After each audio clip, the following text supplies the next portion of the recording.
자, 이제 헌재 변론이 마무리가 됐습니다. 네. 최후 진술까지 67분 정도 진행되는 진술까지 다 들었는데 총평을 하고 넘어가죠, 교수님. 어떻게 들으셨습니까? 뭐 아직 안 끝나서 총평이라고까지는 뭐 하겠습니다만은 네. 다만 그 헌법재판소를 통해서 이제 윤석열도 꽤 많은 변화가 있었는 것 같은데 마지막에 역시 최후 진술이 네. 이제 간첩이 들끓는 이 나라는 곧 망한다. 간첩 25번 얘기하고. 그러니까 이제 저기 뭐냐 야당과 노조는 다 간첩 지령받고 하는 거라는 거 아니에요? 네. 이태원 참사 때 분노를 자극하고 핵오염수 선동을 한 건 다 북한 지령이다. 네. 이제 이걸로써 이제 본인의 엑시트 어떤 출구 전략 방향성을 본 것 같아요. 네. 그래서 이제 앞으로의 그 전국에 대해 가지고 역시 또 하나의 어떤 상당히 어떤 그 영향을 줄 수 있는 어떤 선동적인 어떤 정치 선전회장을 만들었다. 물론 탄핵은 이상 없이 됩니다. 이상 없이 뭐 된다. 그걸 의심할 필요는 없는 것 같아요. 네. 그러나 그 와중에서 있었던 완전히 대한민국을 폭파시켜 버리는 듯한 이런 어떤 선동. 네. 요것이 이제 어떤 그 극한적인 양상으로 갈 것이다. 그리고 옥중 정치가 계속되겠구나. 이런 어떤 그 예상을 하게 되는 것이죠. 네. 그런데 여기서 이제 이 윤석열의 최후 진술과 그 극렬 지지자들 또 광장의 이제 태극기 부대들까지 해가지고 이 사람들이 이제 간첩을 갖다가 전면에 내걸고 투쟁을 하게 되면은 조금 우려되는 바가 있습니다. 어떤 게 그렇습니까? 예를 들어서 정광훈 목사가 네. 태극기 집회를 문재인 정부 때부터 이렇게 키워왔는데 네. 그때 가장 핵심적인 고언은 한 문장이었어요. 뭐였죠? 문재인은 간첩이다. 이게 가장 네. 효과가 컸다고. 이제 반공. 그렇죠. 이걸로. 예. 문재인은 간첩이다. 네. 근데 지금은 이제 윤석열은 야당과 노조는 간첩이다. 그다음에 배후에는 북한과 중국이 있다. 이렇게 해가지고 판짜기가 들어가는데 네. 이게 참 한 10년 가까이 된 어떤 그 우리 사회에 청산되지 않는 아주 전향적인 음모론인데 이게 이제는 드디어 권력자의 입을 통해서 발현이 되고 체계를 갖추는 단계로 진입을 하고 있는 것이죠. 그래서 저는 한국 민주주의가 이런 문제를 해결할 수 없으면 굉장히 위험한 상황이 올 수도 있다고 봅니다. 민주주의 그 자체의 위기가 그렇네요. 이게 내전형 연설이거든요. 내전형 연설이다. 그러니까 지금 간첩이 쳐들어왔어. 빨리 큰일 났어. 우리가 동원이 돼야 돼. 우리나라 큰일 났어. 내전 선동이거든요. 이것도 쿠데타입니다. 내란 선동이거든요. 내란 선동을 마지막까지 했다. 지금 보면은 윤석열이 지지자들 향해서 무시무시하네요. 그렇죠. 듣고 보면. 그러니까 여기서 이제 그 민주주의의 원리가 어떻게 파괴되는가를 좀 이해해야 되겠는데 이렇게 간첩이 득실득실할 경우에 국가 권력은 대신문관이 되는 겁니다. 대신문관? 그러니까 이게 뭐냐면은 시민을 향해서 너 누구 편이야? 시진핑 개새끼라고 말해봐. 김정은 XX라고 얘기해봐. 이렇게 하면서 검열과 신문의 그 권한을 가져가는 거예요. 이 권력이라는 게 사실은 어떤 양심을 처벌할 수는 없는 거거든요. 우리가 뭐 친미를 하건 반미를 하건 무슨 북한에 대해서 친북을 하건 반북을 하건 마음을 처벌할 수는 없는 거거든. 근데 그걸 검열하는 거죠. 그걸 검열함으로써 이제 국가가 대신문관의 역할 이거를 향해 치달아야 된다는 거고 그게 당장 안 되면은 정광훈 같은 희대 인물이 대신문관을 자처하고 나서는 거죠. 그러면은 이제 불신검문과 신문 이게 주된 무기가 되는 거거든요.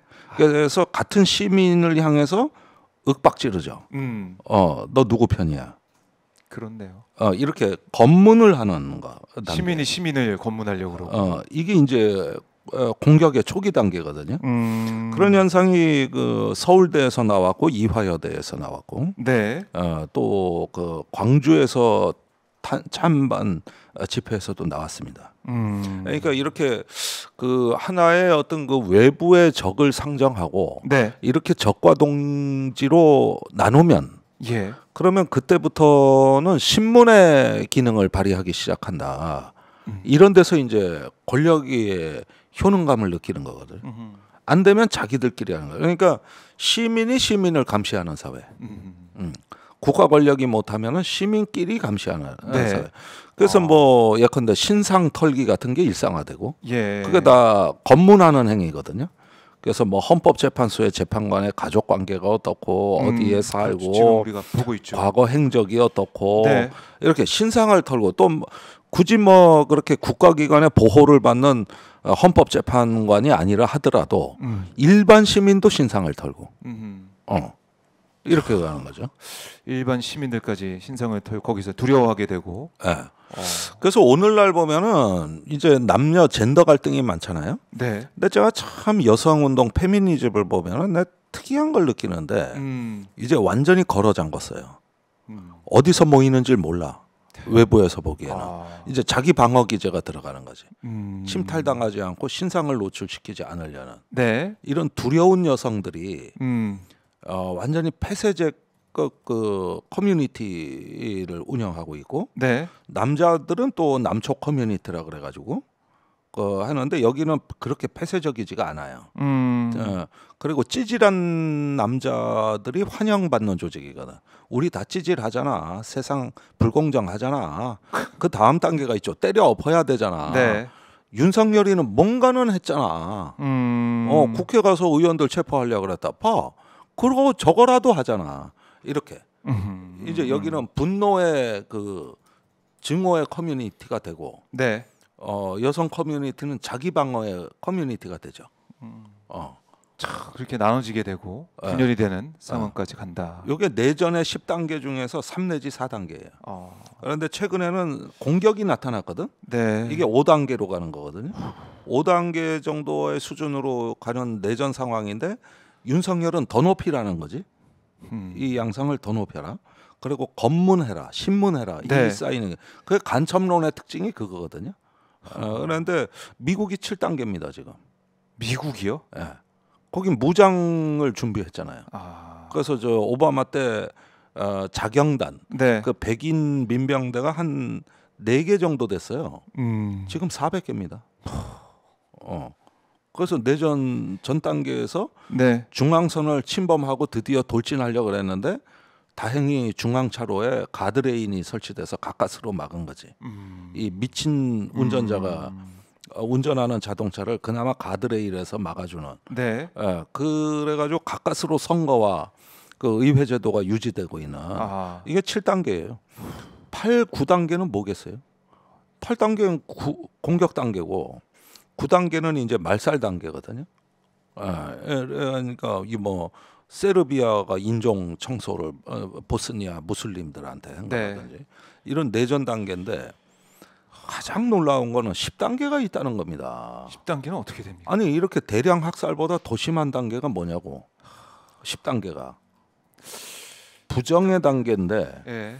우리가 죽인 건 사람이 아니야, 짐승이었어. 이렇게 자기 부정과 합리화가 들어가는 단계죠. 그러니까 어떤 희생양이 있어. 이거는 뭐 옛날 그 저 중세나 고대 시대에 많이 나오는데, 어느 날 마을에 전염병이 퍼졌어. 아니 그래가지고 이게 아주 박살날 위기에 처했는데, 저 못 보던 거지 하나가 있거든. 더럽고 저놈이야. 저놈이 나타나고부터 마을에 전염병이 퍼진 거야. 저 죽여야 돼. 그래가지고 마을 사람들이 가서 돌을 던져. 네. 그 돌을 그 맞은 불쌍한 거지가 죽어. 그 위에 돌무더기가 쌓여 있겠지. 그런데 그 이제부터 이런 단계가 오는 거야. 우리가 죽인 건 사람이 아니야. 짐승이야. 괴물이야. 이렇게 하고 실제로 일군의 그 조직이 그 시체를 빼돌려. 그래서 진짜 우리가 괴물을 물리쳐서 이렇게 합리화하는 거예요. 그러니까 그 5.18의 광주는 예. 북한의 간첩이 와서 한 거야. 그 간첩을 진압한 거야. 시민을 진압한 적이 없어. 이게 이제 학살의 마지막 단계가 되는 것이죠. 제주 4.3이나 이런 것들도 고조 공산주의자가 일으킨 폭동이야. 우리는 선량한 시민을 죽인 적이 없어. 오히려 선량한 시민을 죽인 거는 그 공산 게릴라들이야. 이렇게 되는 거죠. 그러니까 여기서 이제 마지막 단계를 찍는 게 10단계라는 거거든. 그게 이제 과거에 다 일어났던 일 이제 언급해 주셨는데 그게 다 이제 진상이 규명이 되고 정리가 되는 단계로 가는 걸로 알고 있었는데 지금은 완전 그야말로 반동이 지금 일어나 가지고 다시 또 그 사회를 만들고 싶어하는 사람들이 또 있다는 거죠. 그렇죠. 그러니까 이념 전쟁을 벌리면서 그때 신문하겠다. 사실은 원래 계엄 자체도 야당 선관위 다 잡아들여가지고 노조까지 잡아들여가지고 신문하려는데 극도로 집착을 했다는 사실입니다. 우리가 이번 계엄에서 가장 특징적으로 보는 게 과거의 그 군사 반란은 어떤 시설이나 기능을 장악하는 데 초점을 맞췄어요. 그렇죠. 국회, 방송국, 대학 이렇게 해서 거점을 점령하고 그 기능을 마비시키는데 초점을 맞췄던 겁니다. 근데 이번에 계엄은 국회나 언론 기능 그 자체의 장악보다는 특정 인물의 체포에 극단적으로 집착을 했거든요. 그렇죠. 체포 명단이 바로 나오고 체포조 만들어지고. 근데 사실은 그런 체포에 신경 쓸 때가 아니라 국회 가서 단전단수하고 그러면서 어떤 그 전산을 장악하고 이런 어떤 거에 원래 주안점을 뒀어야 되는데 이상하게 인원을 통제하고 누구를 체포하는 쪽에 집착하는데 사실은 그건 나중 문제거든. 그렇죠. 원래 일이 성사되려면 그렇죠. 근데 그게 바뀌었네. 선호 순서가 바뀌었다. 관계가. 그러니까 물론 뭐 여러 가지 그 군인들의 항명과 저항이 있었어요. 사실은 원래 성공하기 어려운 거를 무시하고 또 시민이란 변수도 고려 못했습니다. 이제 그렇지만은 이 계엄을 모의하고 실행의 초기 단계에서 내가 이렇게 유심히 보는 거는 어떤 국가의 신경과 동맥을 마비시켜서 그래서 국헌을 문란시키는 게 제일 중요했을 텐데 근데 여기에 대해서 준비는 부실하고 반면에 어떤 인물에 대해서는 지나치게 집착하는 것 같더라. 그건 또 구별되는 부분이네요. 이번 계엄. 그렇죠. 그러니까 이거는 이제 증오심이 망친 선거, 계엄이라고. 그 증오가 시야를 흐렸고, 그래서 어떤 필요한 조치를 못하게 했는데, 그러다 보니까 인물에 대한 체포, 수거, 제거 여기에 지나치게 집착을 하거든요. 그러니까 우리가 12.12 때 보자고. 그 79년 12월 10일 날 그 있을 때 사실 그날 체포된 사람은 없어. 그리고 얼마 있다가 국회가 마비되고 뭐 이렇게 되지. 나중에 5.17 때 대규모로 체포가 돼요. 그 비상계엄을 전국으로 확대하는 조치. 그러면 이제 5.18 그렇죠. 그런데 이때는 이미 신군부가 권력을 잡고 있었기 때문에 비상계엄을 전국으로 확대할 때는 이때는 인물에 초점을 맞춰서 다 잡아들이죠.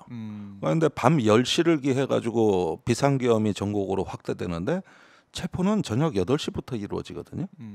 예비검속이라는 이름하에. 그러니까 어떻게 보면은 그런 류의 어떤 그거는 뭐냐면 이제는 신군부가 전면에 등장하기 위한 조치인데 이미 국회 기능은 장악이 돼 있었다고. 근데 이번에 계엄 같은 경우는 일단은 12.12 같은 그 기능과 시설을 장악해서 우세를 점하고 5.17은 한참 뒤에 일어났지 않습니까? 그렇죠. 그러니까 체포는 나중에 그렇게 되면서 판정리가 들어간 거예요. 그러니까 극도로 인물에 집착하는 건 뭐냐면은 어떤 쿠데타를 해가지고 무슨 어떤 그 새로운 사후의 수습계획보다는 희생양 찾기. 희생양 찾기. 그러니까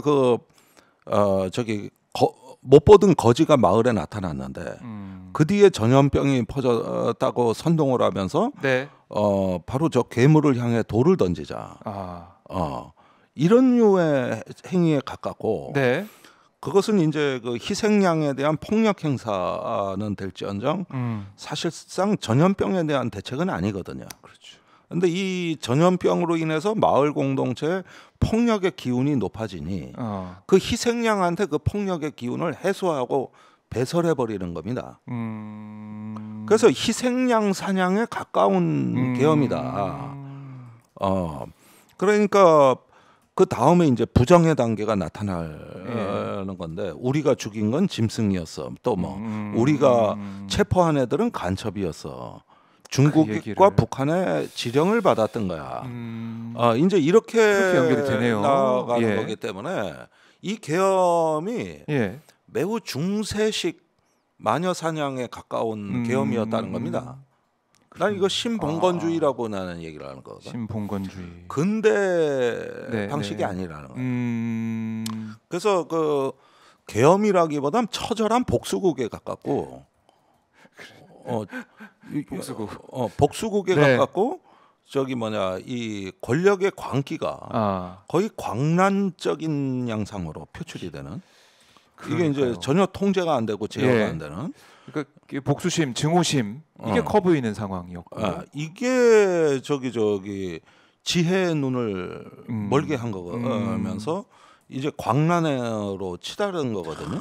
그러니까 매우 위험한 상황이었다는 거죠. 그런데 이런 어떤 그 평소의 생각을 그나마 저기 헌법재판소라는 공간에 맞게 펼쳐놓은 게 윤석열의 최후 진술이었다.